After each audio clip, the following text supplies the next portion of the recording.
Imagine la scène, tu viens d'accoucher, ton accouchement s'est super bien passé, ou en tout cas bien passé, tu tiens ton bébé dans les bras, tu es super contente, il est en bonne santé, tout va bien, a priori, et pourtant, quelques jours après la naissance de ton bébé, d'un seul coup, tu te mets à sangloter dans ta chambre de maternité et être super déprimée sans bien comprendre pourquoi. Qu'est-ce qui se passe? Est-ce que c'est à cause de la tête de tes plateaux repas? Peut-être que ça y contribue, mais en tout cas, ça a plus de chances d'être le baby blues. Le baby blues, c'est un phénomène super connu qui apparaît entre le 3e jour et le 11e jour après la naissance de ton bébé. Ça peut durer de quelques heures à quelques semaines et ça touche 8 femmes sur 10. Donc autant que tu le saches en avance, ça a quand même pas mal de chances de t'arriver, mais c'est parfaitement normal. Déjà, la première raison, c'est que tu es complètement rincé par ton accouchement. Tu viens d'accomplir un exploit physique de ouf et tout ce dont tu aurais besoin, c'est de te reposer. Et là, tu te retrouves avec un bébé qui n'a pas du tout compris le concept de grasse matinée. Donc il y a quelque chose déjà qui se connecte pas bien, quoi. Rien que ça pourrait expliquer ton hypersensibilité. Mais ce n'est pas tout. Les plus grandes responsables dans cette histoire de baby blues, ce sont les hormones. En fait, directement après le moment de la naissance, tu as une sorte de chute des hormones, pire qu'un jour de krach boursier. Et ça crée un chamboulement intérieur énorme. À ça, tu ajoutes que tu peux te sentir un peu démuni parce que tu n'as pas encore le bon mode d'emploi de ton bébé. Et là, tu as un super cocktail détonnant pour un petit baby blues. Donc, est-ce que tu peux éviter le baby blues? A priori, non, parce que comme je te le disais tout à l'heure, ça touche 8 femmes sur 10. Donc, tu as quand même pas mal de chances de faire partie du lot. Mais je trouve que c'est déjà rassurant de savoir que ça existe et que c'est normal et que c'est un état passager. Parce que quand ça t'arrive...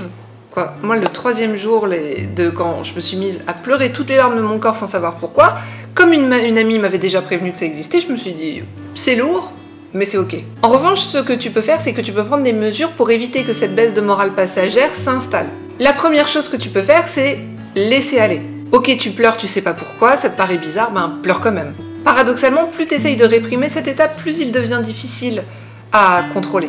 Donc pleure, parle si tu en as envie, demande de l'aide si tu en as besoin. Et ça, c'est le 2e point. Si tu te confies à des personnes, ça peut vraiment te faire du bien, mais choisis bien à qui tu te confies, quoi. Cherche des personnes que tu connais pour leur écoute bienveillante, quitte à ce que ce soit des personnes de la maternité, par exemple, et pas quelqu'un de ta famille ou parmi tes amis qui va juste essayer de t'apprendre la vie ou qui va minimiser ce que tu es en train de vivre. 3e chose, c'est vraiment écoute-toi. Si t'as pas envie, par exemple, de recevoir de visite à la maternité, tu peux tout à fait prétexter, et ça serait pas non plus un gros mytho, une immense fatigue, et puis voilà, ta famille attendra un peu pour rencontrer ton bébé. Certes, ça va briser le cœur de Tati Germaine, mais bon, on espère qu'elle s'en remettra, hein. Salut Tati! Et quand tu rentres chez toi, essaye de te reposer le plus possible, essaye de dormir quand ton bébé dort, si ton bébé dort, et vraiment...